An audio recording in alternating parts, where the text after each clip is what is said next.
ووضع الكتاب فترى المجرمين مشفقين مما فيه يقولون يا ويلتنا ما لهذا الكتاب لا يغادر صغيرة ولا كبيرة إلا أحصاها ووجدوا ما عملوا حاضرا ولا يظلم ربك أحدا সূরা কাহফের ভেতরে আল্লাহ বলেন, বান্দা যখন ওটা পাবে হাতে নেওয়ার সঙ্গে সঙ্গে পড়বে, কিছু দূর যাওয়ার পরে বলবে আল্লাহ আশ্চর্য, ছোট গোনা বড় গোনা একটাও বাদ যায় না, যা করেছি সবের ভেতরে পাওয়া যাচ্ছে। হঠাৎ পড়া বন্ধ করে দেবে। আল্লাহ রাব্বুল আলামিন বলেন, পড়া বন্ধ হয়ে গেল কেন? বলবে যেটা করেছি এইটা পড়ার মতো না। সুতরাং আপনি দুনিয়াতে এমন কোন কাজ করবেন না যেটা পড়ার মতো না। অনেক মানুষ এমন আছে রাতের বেলা গোপনে ষড়যন্ত্র করে একটা ভালো মানুষকে চাপিয়ে মামলা দিয়ে জেলে দিয়ে দেয়। এটা যদি প্রকাশ হয় কিন্তু তার পরের দিন এলাকায় আর হাঁটতে পারার কথা না। দুনিয়ায় যেহেতু কেউ অনেকে জানেই না যে কেস করলো কে, ধরিয়ে দিল কে, কেউ জানে না, ও লোকটাও জানায়নি, কিন্তু কিয়ামতে আল্লাহ ওইটা জানাবে। পর তোর মাধ্যমে দুনিয়ার এবার যারা আছে কিয়ামতে সবাইকে জানাবো। ওই লাইন যখন বাদ দেবে, কেউ না জানলেও আলিমুম বিযাতিস সুদূর, আমার আল্লাহ মনের খবর পর্যন্ত জানেন। আমার তো এই আয়াত পড়ার পরে বিশেষ করে বাংলাদেশ সম্পর্কে যেটা ধারণা, কত মানুষ যে দ্বারাই লিখিত কিতাব পড়া বাদ দিয়ে বসে থাকবে আল্লাহ জানে। এই এলাকায় মনে হয়নি। 4 নম্বরে সাক্ষী দেবে সূরা জিলজালের ভেতরে পেয়েছি, যেখানে বসে আছেন এই জমিনটা। وأخرجت الأرض أثقالها وقال الإنسان ما لها। সূরা জিলজালের 2-3 নম্বর আয়াতে আল্লাহ বলেন, দুনিয়ায় যে যা করেছে এই মাটি কিয়ামতে সব বলে দেবে। এই জন্য মাটির উপরে বসবাস করা অবস্থায় এমন কোন কাজ করা ঠিক না যেটা মাটি বলে দিলে আপনি আর মাটির উপরে থাকতে পারবেন না। মানুষ এই বলা বিষয়গুলো যখন দেখবে তখন মন থেকে বলবে অকালাল ইনসানু মা লাহা, এ কি হয়ে গেল। কিয়ামতে যে 4 প্রকার সাক্ষীর নাম আমরা কোরআন থেকে জানলাম, এগুলো একটাও আমাদের বাইরে আছে? বলেন, 3.5 হাত বডির ভেতরে আছে, কিতাব আকারে লিখিত হচ্ছে। 2 জন সম্মানিত লেখক আমাদের কাছে আল্লাহ ফিট করে রেখেছে। সর্বোপরি যেখানে বসে আছেন এই জমিনটা, আজকের এই ময়দানে যে কথাগুলো আমি বলবো এবং শুনবো আমরা, কিয়ামতে এই জমিন যেন আমাদের পক্ষে সাক্ষী দেয়। জোরে বলেন আমিন। কোরআন শুনতে এসেছি নাকি? বলে ইন্নাল্লাযী লাইসা ফি জাওফিহি শাইউম মিনাল কুরআনি কাল বাইতিল খারিব।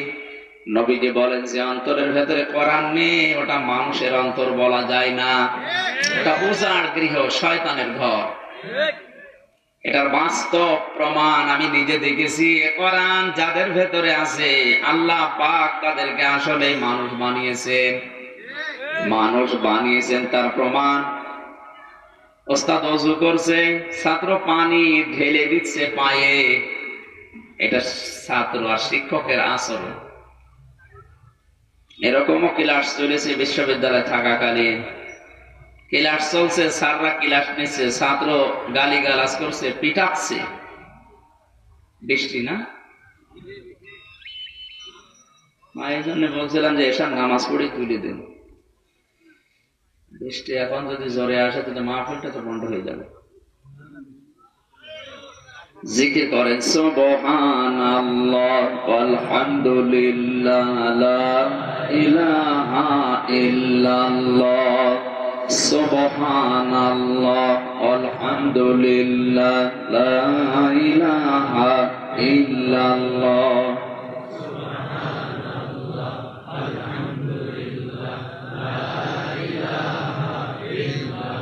আল্লাহুম্মা আমিন। রব্বুল আলামিন বড় আশা নিয়ে তোমার বান্দা বান্দিরা এসেছে তোমার কালাম শোনার জন্য। আমরা 1 ঘন্টা মতো তোমার কাছে ভিক্ষা চাই, মেহেরবানি করে তুমি আমাদেরকে 1টা ঘন্টা পরিবেশ তুলে দাও, হাতে আমাদের অনুকূলে এনে দাও। আল্লাহ তাআলা কোরআন শোনার জন্য যে পরিবেশ দরকার ওই রকম পরিবেশ আমাদেরকে উপহার দাও। আকাশের অবস্থা তোমার নিয়ন্ত্রণে, মেহেরবানি করে তোমার ক্ষমতা দিয়ে এগুলো এখনই বন্ধ করে দাও। অন্তত 1-1.5 ঘন্টার সময় আমরা তোমার কাছে চাই। কত মানুষ কত আশা নিয়ে কত বেদনা নিয়ে এসেছে বুকের, মনের জ্বালা মেটাতে। তোমার কালাম ছাড়া মানুষের মনের জ্বালা মেটা সম্ভব না। রব্বুল আলামিন, আমি কোরআনে কারীমের 2টা আয়াত 2 জায়গা থেকে পড়েছি, যে কোনো একটা নিয়ে আজকে আলোচনা করব। মেহেরবানি করে আমাদেরকে সময়টা অনুকূলে এনে দাও, আকাশের পরিস্থিতি ভালো বানিয়ে দাও। যত মানুষ এসেছে কাউকে তুমি মাহরুম করবা না। আমরা জানি তোমাকে ডেকে আমরা কোনোদিন নিরাশ হয়নি। ওয়ালা মাকুম বিদুআইকা রাব্বি শাকিয়্যা। হযরতে জাকারিয়া আলাইহিস সালাম ডাক দিয়েছিলেন, হে আল্লাহ, আমি তোমাকে কোনোদিন ডাক দিয়ে নিরাশ হইনি। আমরা ওই নবীর উত্তরাধিকারী, নবীর ওয়ারিস, আমরা ওই নবীর আদর্শে প্রতীক। মেহেরবানি করে তুমি আমাদেরকেও ডাকে সাড়া না দিয়ে নিরাশ করো না, আমাদের ডাকে তুমি সাড়া দাও। কত ভালো ভালো বান্দা বান্দি এখানে বসে আছে, তাদের উসিলায় হলেও তুমি আজকের মোনাজাত কবুল করো। আলহামদুলিল্লাহি রাব্বিল আলামিন। সুবহানাল্লাহ, আলহামদুলিল্লাহ, লা ইলাহা ইল্লাল্লাহ।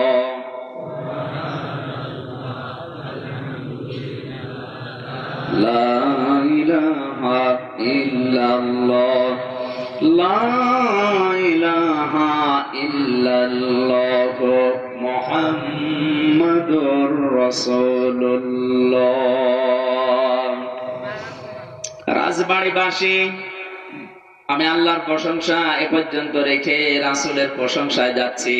দরুদ আর সালাম পাঠ করি আমাদের নবী মুহাম্মদুর রাসূলুল্লাহ সাল্লাল্লাহু আলাইহি সাল্লামের প্রতি, যিনি কোরআনে কারীম প্রচার করতে গিয়ে কয়েকটা নাম পেয়েছিলেন কাফেরদের পক্ষ থেকে। তার 1 নম্বরে পাগল। কি? কোরআন প্রচার করতে গিয়ে কাফেরদের পক্ষ থেকে 40 থেকে 63 এই 23 বছরে তার উপাধি ছিল কি? বলেন না কেন? 1 থেকে 40 বছর পর্যন্ত তিনি কিন্তু পাগল ছিলেন না, তিনি ছিলেন আল আমিন, আস সাদিক। তিনি একটা ব্যাংক ছিলেন কাফেরদের জন্য, তাও বিশ্বস্ত ব্যাংক। নিজেদের বাবা মা নেতাকে তারা বিশ্বাস করতো না। আল্লাহর নবী মুহাম্মদুর রাসূলুল্লাহর কাছে তাদের এই টাকা পয়সা, অর্থ সম্পদ, সোনা দানা ব্যাংকের মতো রেখে যেত। অথচ এই মানুষটা 40 বছরে কোরআন পেয়ে যখন প্রচার আরম্ভ করলেন, তখন তার নাম হয়ে গেল প্রথমে, জবাব দেওয়া লাগবে। আল্লাহ পাক বলেন, নুন আল কলামি ওয়া মা ইয়াসতুরুন মা আনতা বিনি'মাতি রাব্বিকা বিমাজনুন। শব্দের দিকে খেয়াল করেন তো। কোরআন নুন আল কলামি ওয়া মা ইয়াসতুরুন, আল্লাহ তাআলা বলেন কলমের কসম, কারণ সর্বপ্রথম আমি আল্লাহ কলম বানিয়েছি। সর্বপ্রথম আমরা অনেকেই মনে করি আল্লাহ নবীর নূর বানিয়েছেন না। আব্বালু মা খালাকাল্লাহু নূরি, এটা হাদিস না, এটা হাদিসের নামে জালিয়াতি। ডক্টর আব্দুল্লাহ জাহাঙ্গীরের লিখিত হাদিসের নামে জালিয়াতি 65 পৃষ্ঠায় আছে। হাদিসের নামে জালিয়াতি আমাদের শ্রদ্ধাভাজন স্যার লিখেছেন। আব্বালু মা খালাকাল্লাহু নূরি, এটা হাদিস নয়, এটা আরবি প্রবাদ। এটা কি? কোরআন জানাচ্ছে সর্বপ্রথম আল্লাহ বানিয়েছেন কলম। কি বানিয়েছেন? চিন্তা করলাম এত বড় বড় সৃষ্টি আছে আল্লাহ, সব বাদ দিয়ে কলমের নাম আল্লাহ প্রথমে দিলেন কেন? এখন বুঝি কেন দিয়েছেন। কারণ দুনিয়ায় যত ভালো কাজ বলেন, মন্দ কাজ বলেন, সব কিছুর মূলে কলম। ভাইয়ের জমি জাল দলিল করে লিখে নেয় কি দিয়ে? ভালো ভালো মানুষকে বিনা কারণে ফাঁসির রায় দিয়ে হত্যা করে কি দিয়ে?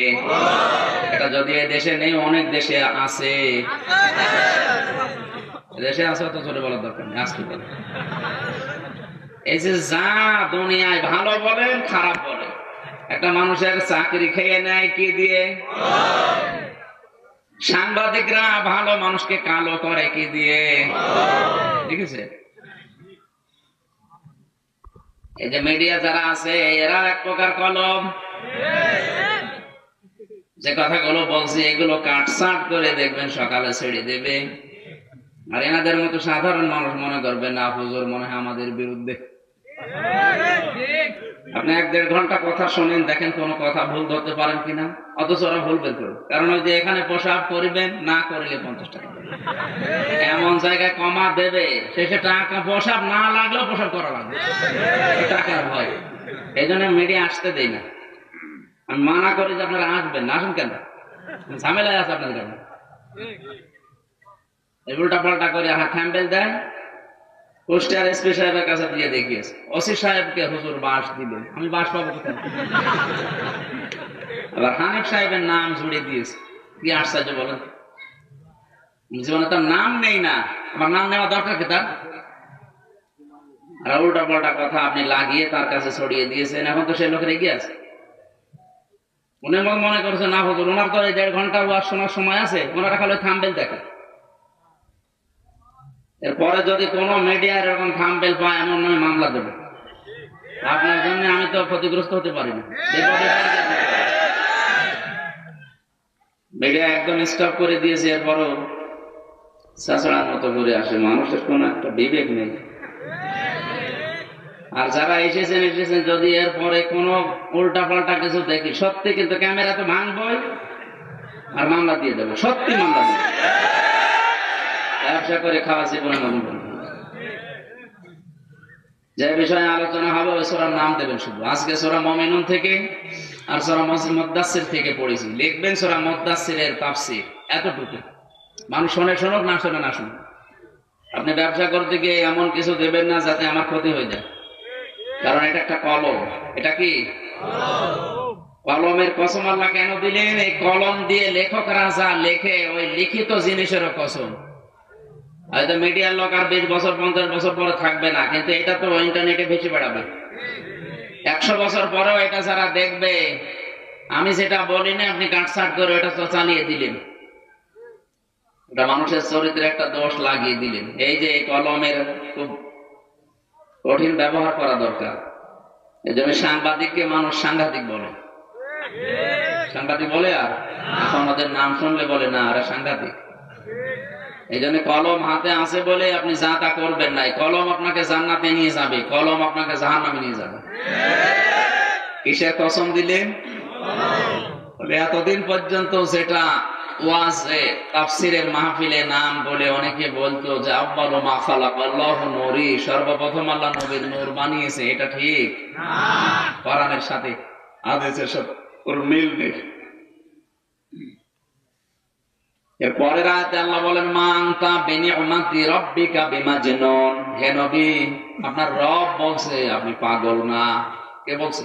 আল্লাহ। কাফেররা কি বলছে? বলেন না কেন? আল্লাহ পাক জবাব দিচ্ছেন আমি বললাম আপনি পাগল না, আর ওরা বলছে আপনি পাগল। তাহলে ওরা পাগল বলে কেন? কাফেররা নবীকে পাগল বলতো 3টা কারণে।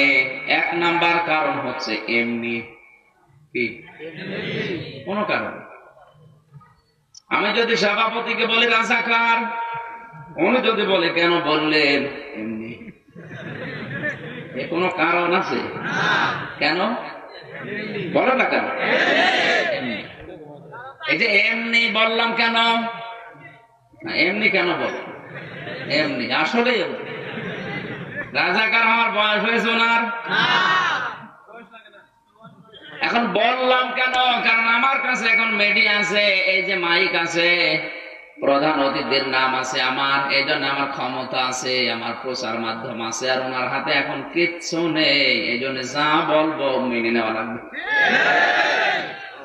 1500 বছর আগে ঠিক নবীকে ওরা পাগল বলেছে, আল্লাহর নবী জবাব দিতে পারেন না এই কারণে, কারণ নবীর হাতে কিচ্ছু ছিল না, যা ছিল সব আবু জেহেলের হাতে। আজ তাম দুনিয়ার দিকে তাকান, হয়তো ইসলাম পন্থীদেরকে কাফেররা পাগল বলে না, পাগলের চাইতে নিকৃষ্ট শব্দ বলে। আমি নাম নাই নিলাম। ১৫০০ বছর আগের এই আবু জেহেলের কথা আর এখনকার নব্য আবু জেহেলদের কথার সাথে কোনো পার্থক্য নেই। দ্বিতীয় নম্বর, আর নবীকে পাগল বলতো কারণ হচ্ছে ওহী নাযিল হওয়ার পরে নবীজির চোখ বন্ধ হয়ে যেত, আল্লাহর নবী অস্থির হয়ে পড়তেন, বসে পড়তেন, ঘেমে যেতেন, অস্বাভাবিক হয়ে পড়তেন। এই সমস্ত অবস্থাগুলো কাফেররা বুঝতো না। কারণ এই অবস্থা বুঝতে হলে আবু বকরের মতো মন লাগবে, আবু জেহেলের মন দিয়ে বলো না কেন? আবু বকর যে মন দিয়ে নবীজির কথা বুঝেছে, শুনেছে, দেখেছে, আবু জেহেল কিন্তু ওই মন দিয়ে দেখে নাই। আজ আলেমদের কথাগুলো শোনার পরে যারা বোঝে না আলেমদের অবস্থান, বুঝতে হবে এই মানুষগুলো আলেমের ওজন বোঝে না। হয়তো অনেকে বলতে পারে আপনার এত দরকার কি, আলেমে দেশে আর নেই, আলেম আছে, কিন্তু বিশ্বনবী যাদেরকে দায়িত্ব দিয়েছেন সেই আলেমের ভেতর ওরা নেই। নবীজির উপরে ওহী নাযিল হলে নবী চোখ বন্ধ করে ফেলতেন, বসে পড়তেন, ঘেমে যেতেন, অস্থির হয়ে পড়তেন। কারণ ওহীর একটা ভার আছে। কি আছে? ওহীর ওজন নেই। আজ দুনিয়াতে যারা ওহীর ওজন সহ্য করতে পারে না, ওহীর যে একটা ভার আছে, ওজন আছে, এগুলো যখন তাদের মাথার উপরে, পিঠের উপরে, বুকের উপরে চাপিয়ে দেওয়া হয়, তাদের চোখে যখন ওহীর বাণীগুলো ভেসে ওঠে, তারা দেখতে পায় যেটা অন্যায়। এই অন্যায় দেখে হয়তো ঘেমে যায়, অস্থির হয়ে পড়ে, স্বাভাবিক অবস্থা থাকে না, প্রতিবাদ করতে চায়। তখন আবু জেহেল মার্কা কিছু মানুষ বলে লোকটা পাগলামি করছে। আসলে কি পাগলামি? কারণ আবু জেহেলের মতো মানুষ তো কোনোদিন বুঝবে না যে মুহাম্মদ এরকম করে কেন, মুহাম্মদ এরকম কেন করে, কেন চোখ বন্ধ হয়, কেন প্রতিবাদ করতে আসে। এটা বুঝতে হলে আবু বকরের মতো মন লাগবে। আজ বাংলার নাস্তিক, মুরতাদ, বেঈমান, বেদিন যারা এরা আলেমদের এই অবস্থান বোঝে না। এই জন্য অনেক রাম আর বামরা মিলে নাম উল্টা পাল্টা আলেমদেরকে এখন দিচ্ছে। ১৫০০ বছর আগে নাম দিত পাগল, এখন নাম দিচ্ছে জঙ্গি। কথা একই, বরং তার সাথে আরো খারাপ নাম দিচ্ছে। ৩ নাম্বার কি, আল্লাহর নবী মুহাম্মদ রাসূলুল্লাহকে পাগল বলার কারণ হচ্ছে পাংশা জামে মসজিদের পাশে যে দেখেন একটা কবর বানিয়ে কারা কারা সেজদা দিচ্ছে। কবরে সেজদা দেওয়া শিরক। এটা প্রকাশ্য কি? অথবা কোন মানুষকে ওখানে বানিয়েছে, বানিয়ে তার কাছে হাত জোড় করছে, সেজদা দিচ্ছে তার পায়ে, এটাও কি? এই শিরিক দেখার পরে জোহরের নামাজ পড়ে যদি ইমাম সাহেব বলে না এই শিরিক আমি হতে দেব না, বন্ধ করতে চাই, মুসল্লি যারা আছেন সবাই চলেন আমার সাথে, শিরিক বন্ধ করা লাগবে। আমার মনে হয় অনেক নামাজি এমনকি তাহাজ্জুদ পড়ে, এই আরজান হালির মতো হাজী সাহেব পর্যন্ত বলবে না দিনকাল ভালো না। আপনার দরকার কি? যাহা হোক, আপনি একটু ভাবেন তো, এখন এতগুলো মুসলমান এই দেশে ৯৬% প্রকাশ্য শিরিক বন্ধ করার জন্য ইমাম নামাজ পড়ে যাচ্ছে। ওই সময় তো ইমান আরো বেশি থাকার কথা, তারপরও নামাজি মানুষরা বলছে না হুজুর দিনকাল ভালো না।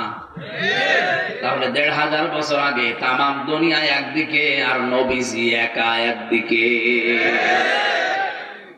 এরপরেও যদি ইমাম সাহেব ওইটা ভাঙার জন্য যায়, ওই কবর, ওই মাজার, ওই শিরিক বন্ধ করার জন্য যায়, সাধারণ মানুষ যারা আছে নামাজি তারা বলবে এ হুজুরটা বেশি বুঝে, ও মনে হয় পাগল হয়ে গেছে, যা ভাল লাগে করুক, এটা বলবো না?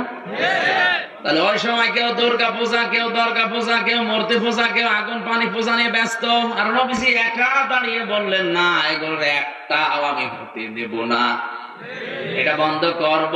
আমার সাথে কেউ থাকে থাক, না থাকে না থাক, আমি একাই যথেষ্ট। এ কথা বলে যখন এগিয়ে যেত তখন কাফেররা বলতো লোকটা বেশি বোঝে, পাগলামি করছে। ১৫০০ বছর আগে নবীকে পাগল বলার পেছনে কারণ ছিল কয়টা? বলেন না কেন? প্রথম নাম্বার, প্রথম নাম্বার। দ্বিতীয় নাম্বার না বোঝার কারণ, কারণ নবীকে চেনার মতো যোগ্যতা ওই কাফেরদের ছিল না। নবীকে চিনতে হলে আবু বকরের মতো মন লাগবে, নবীকে চিনতে হলে ওমরের মতো মন লাগবে, নবীকে চিনতে হলে হযরত ওসমানের মতো মন লাগবে, সাইফুদ্দিন মানিকের মতো মন দিয়ে হবে না। সাবেক বিচারপতি শামসুদ্দিন চৌধুরী মানিক দিয়ে হবে না, কারণ নবীকে বোঝার মতো যোগ্যতাও নেই। সারা জীবন লাল পানি খেয়ে জীবন শেষ করেছে, ও নবীকে চিনবে কি করে? আরো নিচে নামা লাগবে। 3 নম্বরে বিশ্ব নবীকে পাগল বলার পেছনে কারণ ছিল নবী একাই প্রতিবাদ করেছিলেন, আর সব ছিল একদিকে। আজও আমার মনে হয় পৃথিবীর অনেক দেশের সাথে 3টার মিল আছে। কোন দেশ? ওই রাসূলের উপরে দরুদ আর সালাম পড়ছি, আসলে যিনি পাগল ছিলেন না। পাগল ছিলেন? যারা পাগল বলেছে আল্লাহ তাদেরকে পাগল বানিয়ে বিদায় নিয়েছে। এমন পাগল বানিয়েছে, এখন যদি কাউকে বলা হয় যে ভাই আপনাকে প্রতি মাসে 5,000 টাকা দেব, নামটা শুধু আবু জেহেল রাখেন, রাখবে? কি পাগল ছিলেন? হজ করার সময় তাওয়াফ করে শেষ করে আমি উপর দিয়ে ঘুরছিলাম, হঠাৎ দেখে আমার পেটে ব্যথা করছে। পুলিশকে ডাক দিয়ে বললাম ভাই এতক্ষণ তো ভালো ছিলাম, এখন আমার পেটে ব্যথা করছে, কারণ কি? পুলিশের ভাষা দিয়ে বলছে ইয়া হাজিল হুজ্জাতাইনা বিলাদুকা, ও হাজি দেশ কোথায়? যে তুমি বাংলাদেশ। বাংলাদেশ থেকে এসেছি। ওর ভাষা দিয়ে আমারে বলছে আপনি জানেন না এটা কোন জায়গা? না তো। আবু জেহেলের বাড়ি। আপনি এখনো পায়খানা না করে দাঁড়িয়ে আছেন, তাড়াতাড়ি যান। পায়খানা করে দেখে আমার পেটের ব্যথা ভালো হয়ে গেছে। আল্লাহ আমার বোঝাতে চায় আমির হামজা 3.5 লাখ টাকা খরচ করে আসলে আর শয়তানের মুখে পায়খানা না করে চলে যাবো, তাড়াতাড়ি করো।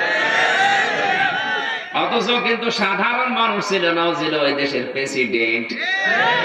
তা বাংলাদেশের মতো জায়গা নাই, এই দেশটা 14টা জোড়া দিলে যত বড় হবে, সৌদি আরব একাই অত বড়।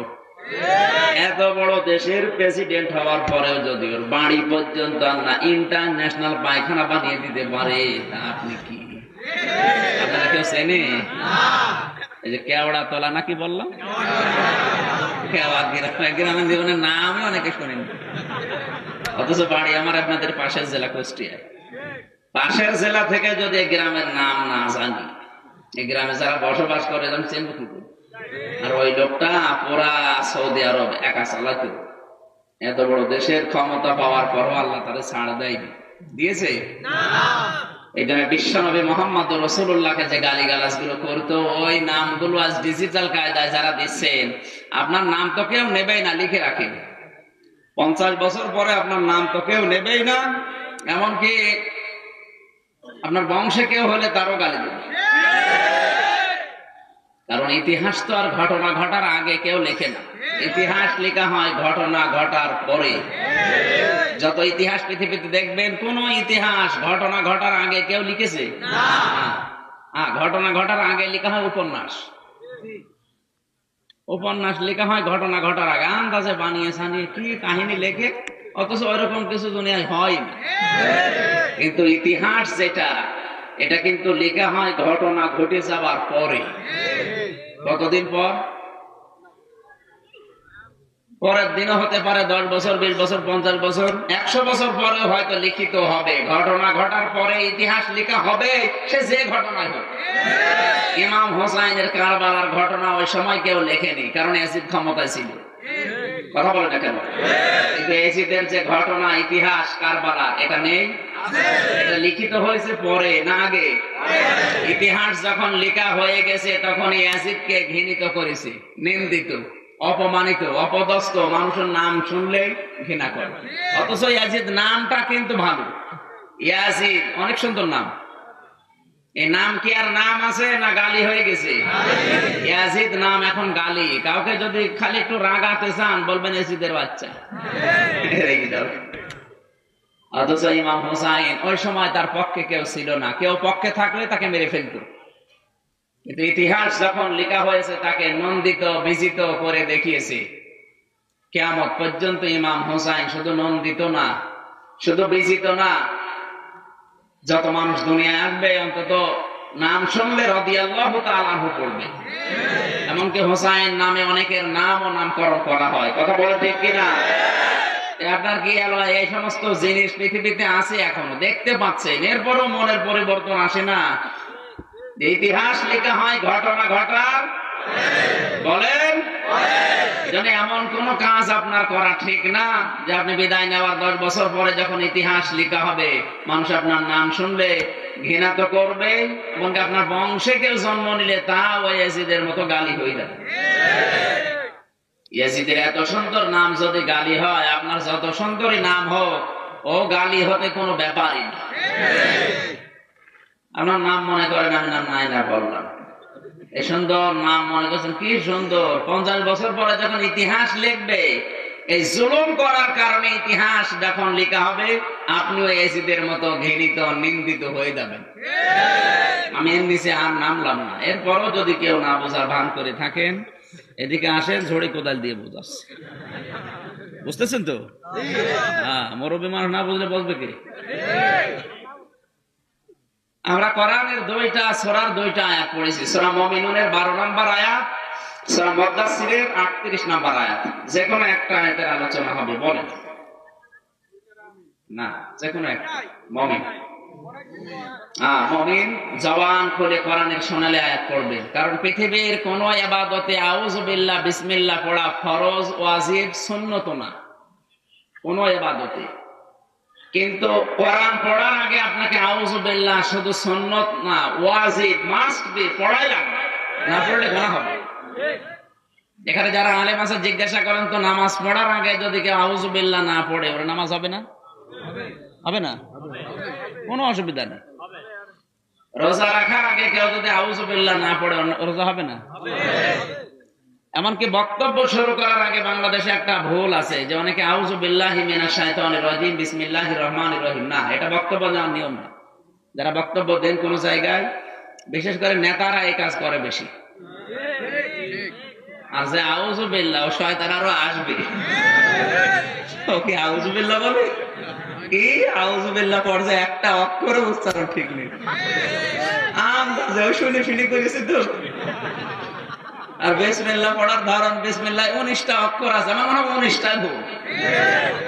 এরকম নেতা নেই? বিসমিল্লাহির রহমানির রহিম, আন্দাজ কোন উচ্চারণ ঠিক নেই, তো পড়তে না পারলে তোর বলার দরকার নেই। আর এটা নিয়মও না, বক্তব্য শুরু করার আগে আউযু বিল্লাহ বিসমিল্লাহ না, আপনি পড়বেন আগে আল্লাহর প্রশংসা, এরপরে রাসূলের দরুদ, এরপরে আপনি যদি কোরআনের আয়াত পড়েন তখন বলবেন আউযু বিল্লাহ। কথা বোঝা গেছে না?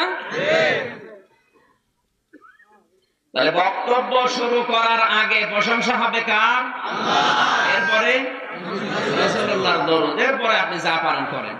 কিন্তু আউযু বিল্লাহি মিনাশ শাইতানির রাজিম বিসমিল্লাহির রহমানির রহিম, প্রিয় ভাইরা, না, আপনি তা কোরআন পড়ছেন না। আমি আবার বলছি, যত ইবাদত আছে সব ইবাদতের আগে আউযু বিল্লাহ বিসমিল্লাহ পড়া লাগবে, এমন কোন নিয়ম কোরআন হাদিসে নেই। কিন্তু কোরআন জানিয়েছে, ফাইদা ক্বরাতাল কুরআনা ফাস্তাইদ বিল্লাহি মিনাশ শাইতানির রাজিম। আল্লাহ পাক বলেন, হে নবী, যখন আপনি কোরআন পড়বেন, আপনাকে আমি আদেশ দিলাম আপনি আউযু বিল্লাহ পড়বেন। কে বলছে? আল্লাহ। একটু চিন্তা করেন, কেন? আমি কেনর জবাব বহুদিন ধরে খুঁজেছি, কিন্তু আমি কাঙ্ক্ষিত মানের জবাব পাইনি। সর্বশেষ জবাব এই পেয়েছি কিছুদিন আগে। আমার এই ছোট্ট মেধায় চিন্তা এসেছে, আমার আল্লাহ আউযু বিল্লাহ পড়তে বললেন কেন? কারণ আমি দেখেছি দুনিয়ার কোন ইবাদতে শয়তান মানুষকে এত ধোঁকা দেয় না, কোরআনের কাছে আসলে যত ধোঁকা দেয়। কারণ শয়তান জানে কোরআন যদি মানুষ পড়ে, কোরআন বোঝে, আমি যে কোথায় কোথায় শয়তানি করে ও ধরে ফেলবে। এই জন্য যত ধোঁকা সব কোরআনের কাছে আসলে। কোরআন শুনতে আসবে, তাও মানুষকে ধোঁকা দিয়ে বোকা বানিয়ে বন্ধ করে দেয়। এক কথা বলে দেখেন, আপনি দেখবেন নামাজে গেলে এখন আর বাধা এখন অন্তত নেই, কিন্তু কোরআনের অনুষ্ঠানগুলোতে আজ বাধা দেওয়া হচ্ছে। কারণ শয়তান জানে ও যদি কোরআন পড়ে বোঝে, আমি যেখানে যেখানে শয়তানি করি ও সব জেনে ফেলবে। আমি শয়তানি করবো কোথায়? এই জন্য তোর ঝামেলা। অথচ সিনেমা হলে আমরা দেখতে পাই সিনেমা হলে মানুষ তো 1 কিলোমিটার দূরে দূরে বসে, 1 কিলো দূরে বসে। আরো বন্ধু বান্ধবে যারা যায় তারা দুইটা মানুষ একটা হয়ে যায়। হাসতেছেন মানে বসে গেছিল না? না, ও যাবে কি করে, 12 বছর বয়স, বান্ধবী তো এখন হয়নি। এখানে করোনা যায় না বলে? যারা একেবারে লেগে লেগে বসে, দুটো মাথায় একটা হয়, এখানে করোনা নেই, যত করোনা সব মাহফিলে না। এভাবে যদিও করোনার মহাপ্রাদুর্ভাব চলছে পৃথিবীতে, এখন সতর্ক থাকা লাগবে আপনাকে। তাহলে আপনি এই দোহাই দিয়ে এটা বন্ধ যদি করা লাগে যে তাফসীর হতে দেব না, করোনা আসতে পারে, তাহলে সিনেমা হল আজকেই তালা লাগানো লাগবে। কুকুরের মতো বানাবে, কাউকে শকুরের মতো বানাবে। সাপের কাজ কি একটা মানুষকে সবল দেয়, লোকটা মারা যায়, সাপের কোনো লাভ হয় না। বাংলাদেশে অনেক মানুষ এমন আছে চরিত্রের, ও সকালবেলা উঠেই ধান্দা থাকে কার ক্ষতি করবো, নিজের কোনো লাভ হয় না। এই মানুষের আকৃতি কিয়ামতে আল্লাহ রাখবে না, কসম। সূরা রহমানের আয়াত, ইয়ারাফুল মুজরিমুনা বিসিমাহুম ফায়ুখাযু বিন নাওয়াসি ওয়াল আকদাম। কিয়ামতে কোন পাপিষ্ঠকে আমি তার পাপ সম্পর্কে জিজ্ঞাসা করব না, ওর শরীরের ভেতরে ভাসিয়ে তুলব। আপনি যে কাজ করেন, সাপের মতো মানুষের ক্ষতি করে বেড়ান, নিজের কোনো লাভ হয় না, কিয়ামতে আপনার আমির হামজার সুরত থাকবে না। সুরত হবে কিসের? আপনি বলেন তো মন থেকে সাপ হয়ে উঠবে কিয়ামতে, এরকম মানুষ কি বাংলাদেশে এখন আছে? নাম ধরবো? দ্বিতীয় নম্বর মানুষ উঠবে কুকুরের মতো সুরত নিয়ে। কুকুরের কাজ কি? দুইটা কুকুরকে আপনি খাবার দেবেন, একটাকে যা দিয়েছেন ও মরণ পর্যন্ত খেলেও শেষ হবে না, এরপরও পাশেটা হামলা দেয়। কুকুরের স্বভাব, কুকুরের কি এই স্বভাব এখন অনেক মানুষের ভেতরে আছে। নিজের যা আছে ও যদি মরণ পর্যন্ত খায় তাও শেষ করার কথা না, এরপরও জনগণটা হামলা দেয়। এই চরিত্র কিসের? এই চরিত্র বাংলাদেশে এখন অন্তত যাদের 5 বছর আগেও যাদের 6 বিঘা জমি ছিল, এখন 8595 বিঘা। এর আকৃতি কিয়ামতে যদি এরকমই থাকে, তাহলে কোরআনের এই আয়াত ভুল। মানে আয়াত যদি 100 ভাগ বিশ্বাস করে থাকেন, আল্লাহর কসম আপনার আকৃতি আল্লাহ রাখবে না, আপনাকে কুকুর করে তুলবে। এখন তো মানুষ গেট বানায় আপনার জন্য, সম্মান দেয়, স্যালুট দেয়। কিয়ামতে কুকুর দেখলে তো স্যালুট দেবে। 3 নম্বরে কিছু মানুষের আকার হবে শকুরের মতো। শকুরের কাজ কি? শকুরের সবচাইতে বড় কাজ হচ্ছে নিজের মেয়েকে, বউকে নিয়ে বিভিন্ন জায়গায় যায়, নিজে বসে থাকার ওগুলো সব ছেড়ে দেয়। এই যে বেপরদায় যাদের মেয়েদেরকে, মাদেরকে, বোনদেরকে ছেড়ে দিয়ে নিজে এক দোকানে বসে গল্প করেন, নিজে অনুষ্ঠানে গিয়ে নিজে বসে বসে চা খায়, আড্ডা দেয়, ওগুলো সব আল্লাহর রাস্তা ছেড়ে দিয়েছে। কিসের রাস্তা? আল্লাহর রাস্তা নাকি? এই যে এই মানুষের আকৃতি আল্লাহ কিয়ামতে রাখবে না। এবার যারা এই কাজে আছেন, যৌনতা ছড়াচ্ছে, নিজের বউ দিয়ে, মেয়ে দিয়ে, বেটার বউ দিয়ে যৌনতা ছড়ায়। শয়তান সবচেয়ে বেশি পছন্দ করত যৌনতা ছড়াতে। আদম এবং হাওয়াকে জান্নাত থেকে বের করে দেবে, এটা তার উদ্দেশ্য ছিল না। ওর উদ্দেশ্য ছিল কি করে এদেরকে উলঙ্গ করবো। আজও যারা এই বিষয় মেতে উঠেছে কি করে এই দেশকে উলঙ্গ করবেন, কত কায়দায় চেষ্টা চলছে আপনি জানেন। ছোটবেলা থেকে সিলেবাসে কোরআন পর্যন্ত তুলে দিয়েছে, ও যেন বড় হলে এমনি বেপরদা হয়। 1 থেকে মাস্টার্স পর্যন্ত 100 মার্কের কোরআন শরীফ আছে। এগুলো না থাকার কারণে পর্দা কি আয়াত তো জানেই না, তো পর্দা করবে কি দিয়ে? ক্লাস 9-এ পড়ে, 10-এ পড়ে, ইন্টারে পড়ে, পর্দা তো করে যায় না, এমন ভাবে যায় মানুষ আরো তাকায়। আমার গ্রাম সম্পর্কে এক দাদা ছিল, বললাম দাদা 2টা মেয়ে ইন্টারে পড়ে কলেজে, ওদেরকে বোরকা কিনে দেন। আমারও বলছে ও কচি মেয়ে, ইন্টারে পড়ে বসে কচি মেয়ে। মাস 3 পরে শুনি যে 2টা মেয়ে 2টা ছেলের হাত ধরে পালিয়েছে। বেরিয়ে যাওয়া বলে, জানে বাংলায় বলে না বেরিয়ে যাওয়া। যে দেখছি ওই দাদা আর দাদি কাঁদতে কাঁদতে চোখ দুটো আপেলের মতো মোটা মোটা। ডাক দিয়ে বললাম দাদি কেঁদে লাভ নেই, কচি মেয়ে। এখন কান্নাকাটি করে, এত করে বললাম বোরকা কিনে দিতে, তখন দিলি না, এখন সব উল্টো পাল্টা করে দিয়ে এখন পশ্চিমে, তো পশ্চিম তো পশ্চিমের কাছে গেছে। না, আমার হচ্ছে না, আমাদের আচরণ পাল্টানো লাগবে। কিয়ামতে আপনি যদি সত্যি আমির হামজার আকৃতি নিয়ে উঠতে চান,